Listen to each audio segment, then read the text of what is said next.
On n'en revient pas de vivre des instants aussi intenses, aussi profondément marquants, tellement incroyables, tellement extraordinaires dans le sens le plus pur du terme. Cette histoire va vous emporter, vous toucher au plus profond de l'âme. Si ce récit vous captive déjà, n'hésitez pas. Likez, abonnez-vous et partagez vos émotions en commentaire dès maintenant. Plongez avec moi dans les méandres d'une existence hors du commun, celle d'une voix qui a bercé des générations entières. Le 7 janvier 2018, un court message diffusé en ligne suffit à plonger toute une nation dans une vague de tristesse infinie.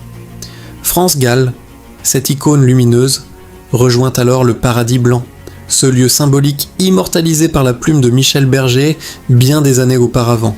En quelques heures, le message se propage comme une traînée de poudre, partagée des centaines de milliers de fois. La France entière retient son souffle, réalisant qu'une des voix les plus chères s'est tue à jamais. Pourtant, au cœur de cette annonce qui envahit tous les écrans, un détail essentiel demeure dans l'ombre. Le nom de l'homme présent à ses côtés dans ses derniers instants, celui qui serrait sa main avec une tendresse infinie au moment où elle fermait les yeux pour l'ultime voyage. Un homme presque invisible pour le grand public, un parfait inconnu malgré plus de 20 années de vie partagées dans l'intimité la plus absolue. Brooke DeWitt. Derrière ce nom discret se cache l'une des romances les plus secrètes, les plus pures et les plus touchantes de toute l'histoire de la chanson française. Une relation vécue loin des feux de la rampe, sans une seule photo volée pendant des années, sans déclaration publique, dans un silence volontaire qui défie toutes les habitudes du monde des célébrités. Comment une artiste aussi exposée, aussi aimée, a-t-elle réussi à construire un amour aussi profond pendant plus de 2 décennies sans que les projecteurs ne viennent tout éclairer? Pourquoi ce choix radical du secret? Et surtout, qui était vraiment cet homme venu d'horizons lointains, ce pilier silencieux qui a su recoller les fragments d'un cœur brisé par les épreuves les plus cruelles?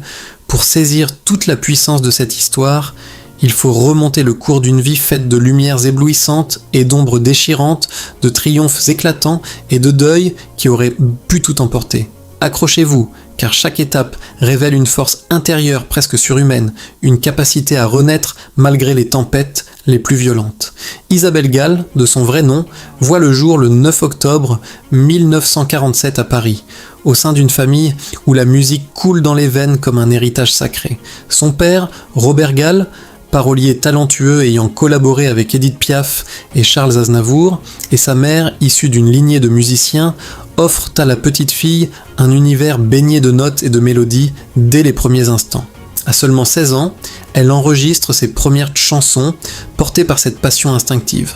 En 1964, son père lui compose Sacré Charlemagne, une ritournelle légère sur l'école qui va connaître un succès phénoménal, dépassant les 2 millions d'exemplaires et traversant les frontières jusqu'au Japon.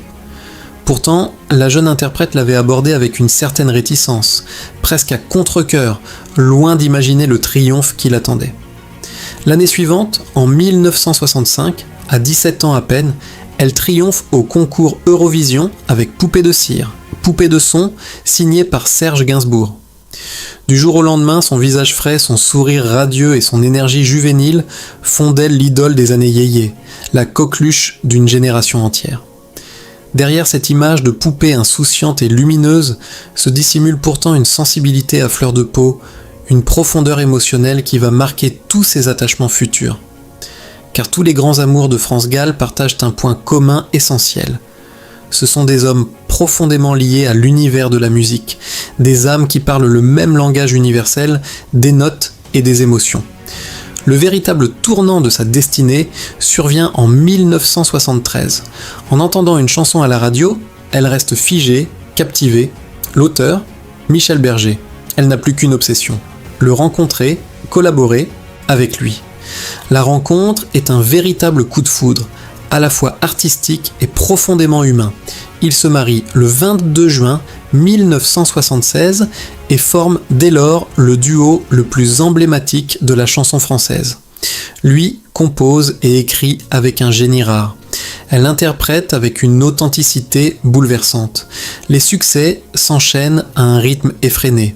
Il jouait du piano debout, Résiste, Babacar et tant d'autres titres qui résonnent encore aujourd'hui dans toutes les mémoires. Le couple accueille 2 enfants, Pauline en 1978 et Raphaël en 1981. À cette époque, France Gall n'est plus seulement une star. Avec Michel Berger et leurs amis comme Daniel Balavoine et Richard Berry, elle s'engage corps et âme dans l'humanitaire via l'opération Action École. C'est au Sénégal, en 1986, qu'elle croise une jeune mère démunie et son petit garçon nommé Babacar. Bouleversée, elle immortalise cette rencontre en photo et, avec Michel, décide d'aider cette famille. De cette histoire vraie naîtra la chanson Babacar en 1987, l'un des plus grands succès de sa carrière, un hymne à la générosité et à l'empathie. De l'extérieur, tout semble parfait. Une carrière triomphante, un mariage harmonieux, une famille unie, un engagement sincère. Mais le destin prépare déjà ses coups les plus impitoyables. Le 2 août 1992, la tragédie frappe sans avertissement.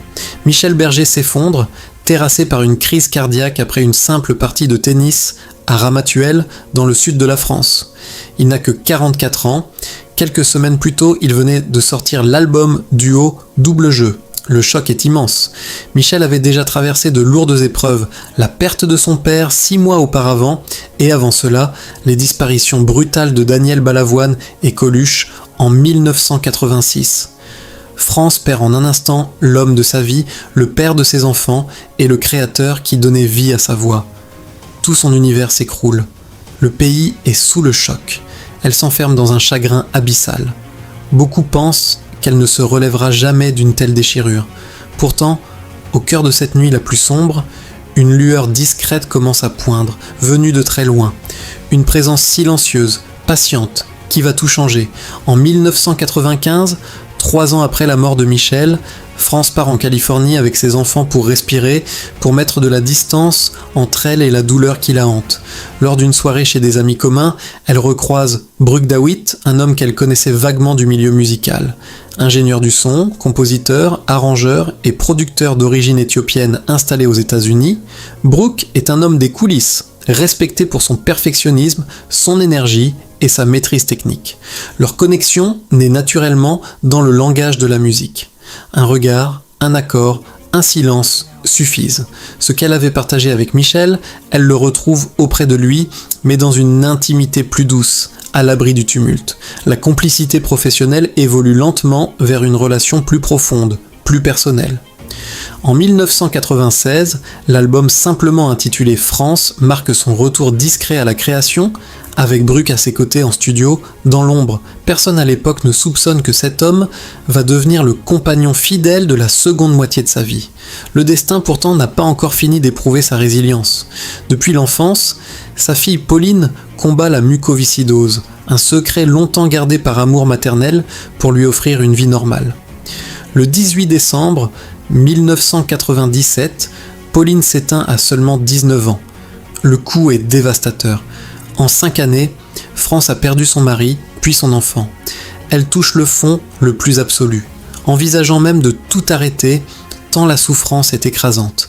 C'est précisément là, dans ce gouffre sans fond, que Bruk Dawit révèle toute sa force. Avec une patience infinie, sans jamais chercher la lumière ni réclamer quoi que ce soit, il l'accompagne jour après jour. Il l'encourage à se raccrocher à la musique, à trouver la force de continuer. De nombreux proches le confirment plus tard. Sans lui, elle n'aurait peut-être pas survécu à ce deuil-là. Leur amour reste caché par respect profond pour les enfants endeuillés, pour ne pas imposer une nouvelle figure à une famille déjà brisée.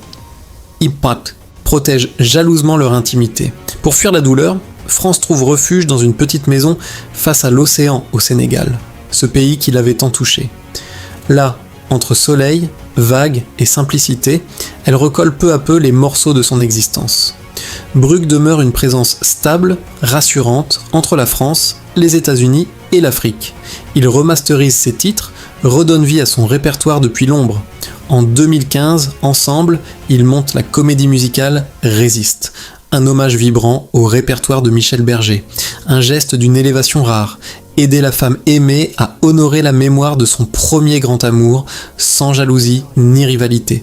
Des rumeurs évoquent ses collaborations passées avec des artistes internationaux, majeurs comme Michael Jackson ou Queen, mais l'essentiel réside dans sa discrétion absolue. Brooke DeWitt n'a jamais couru après la célébrité. Leur couple reste invisible aux paparazzi pendant des années. Un exploit dans un monde où tout finit par se savoir.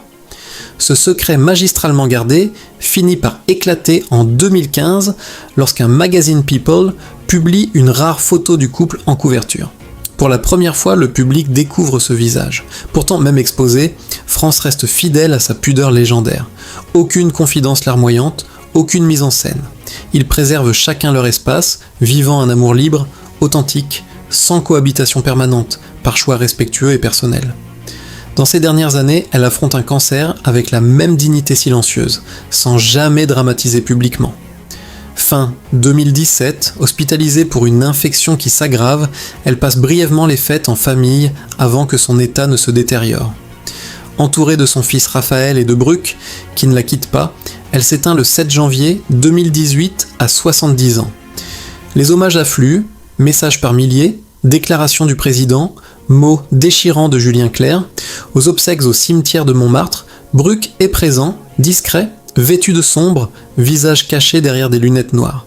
Puis il se retire totalement, sans interview, sans livre, sans révélation, gardant leur histoire comme un trésor intime. France repose auprès de Michel Berger et de Pauline, tandis que cet homme de l'ombre conserve le souvenir de plus de 20 années d'un amour vrai. Derrière l'icône de la poupée de cire se cachait une femme de chair et de sang, traversant triomphe, deuil insoutenable, doutes abyssaux et renaissance fragile. Leur relation, vécue dans le silence, démontre que les sentiments les plus puissants n'ont parfois besoin que de protection et d'authenticité pour s'épanouir pleinement. Pas de scandale, pas de trahison, juste une connexion profonde entre deux êtres qui se comprenaient au-delà des mots. Qu'en pensez-vous sincèrement ? France Gall a-t-elle eu raison de préserver cet amour dans le secret pendant toutes ces années, ou un lien aussi intense méritait-il d'être pleinement exposé au grand jour ? Dites-moi tout dans les commentaires, partagez vos réflexions les plus personnelles, likez si cette histoire vous a ému aux larmes et abonnez-vous pour découvrir d'autres récits aussi profonds et captivants. Votre avis compte énormément, je vous lis avec attention. À très vite pour de nouvelles aventures humaines.